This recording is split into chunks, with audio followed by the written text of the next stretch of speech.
د نبی کریم صلی الله علیه وسلم په دور کې خو یومي مزدور نه مناوېدو، خو مزدورانو ته د هغوی حق پوره میلاوېده.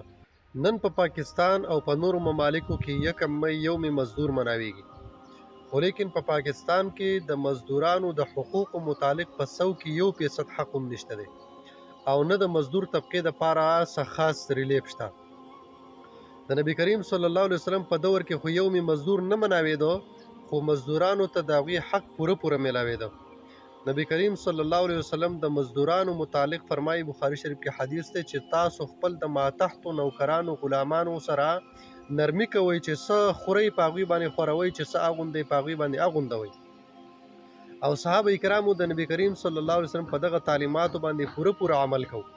یو پیره حضرت ابو ذر غفاری رضی الله تعالی عنہ په خپل باندې یو صادر اچولې دی، او اق شان یو صادر خپل غلام ته اچولې دی.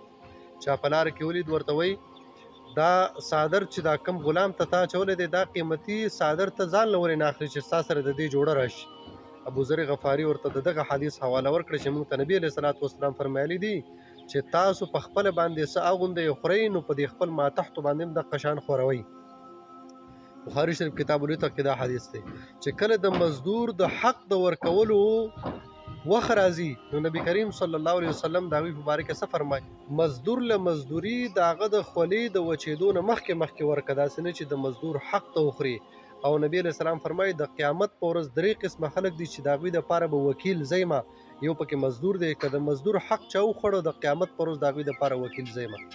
نو اصل حقوق یومي مزدور مناوالو باندې نه ورکول کېږي، بلکې په حقیقي او عملی زندگی کې د مزدور له د مزدورانو حق ورکول پکار دي. په دې سره په ملک او معاشره کې ترقي راځي.